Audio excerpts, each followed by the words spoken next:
The lawyer of boys set free for committing murder wants the Child's Act to be amended. Education Minister says clear-cut rules on how students should be disciplined, and Ying Ying's mother just stay out on bail.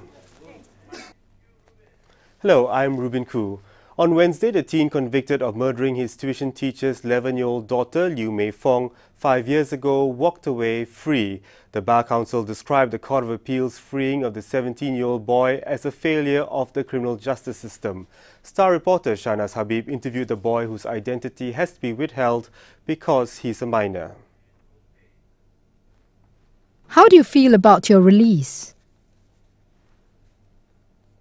Are you happy? But you don't look happy. Your face doesn't look happy. Why?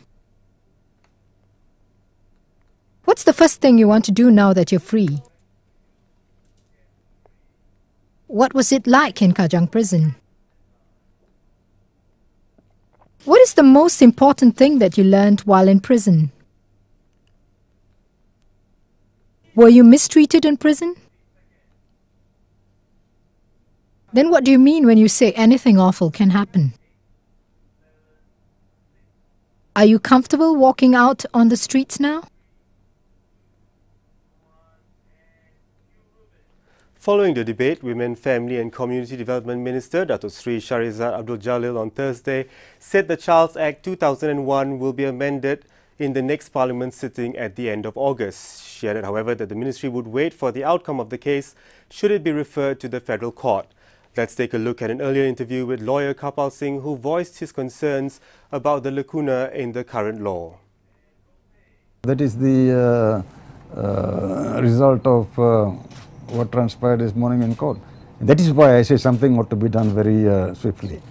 In fact, I am calling upon the government to do something about it by moving a bill in Parliament to amend Section 97 to provide for the court to be substituted for the king or the ruler.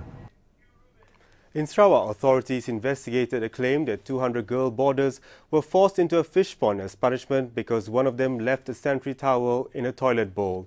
The SMK Bawang Asan school warden, Wee Yim Pien, who meted the punishment, stirred public debate on whether such punishments were harsh. Education Minister Datuk Sri Hishamuddin Tun Hussein on Thursday said amendments would be made to the outdated regulations on punishment so that all parties were clear on how students should be disciplined. Sleep has not come easy for Jess Tay Hui Wen, whose daughter's alleged brutal murder hit the headlines 2 weeks ago. And when she did manage to have the rare shut eye, it still wasn't easy. She would only see images of Shewei Ui Ying Ying in her pretty pink dress.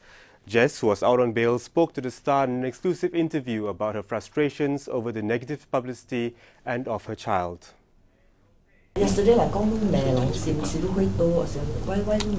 because我就起行嘛，我叫人問佢，我扎到我流我未驚，我兩個直直對咗，直直翕咁，所以我就激氣啊。有一啲小菜嘅就係邊邊啦。Actually twice a week。Twice a week 就係邊邊啦，我就係邊邊做嘅。有時伊媽買對人到廚房食啊，伊食咧，伊講留三杯留互伊媽咪食，伊講。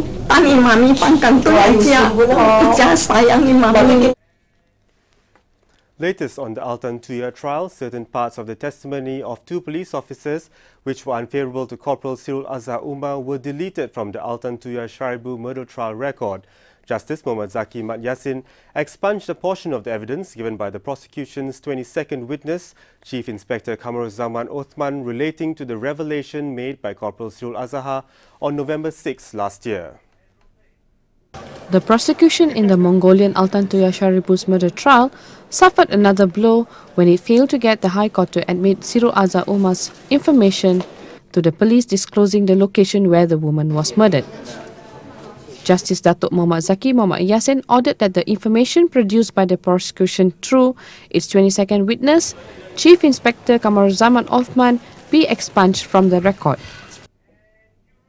And that's a wrap from the Star Multimedia production team. I'm Ruben Koo. We'll leave you with visuals from Daredevils at a base jumping event from KL Tower.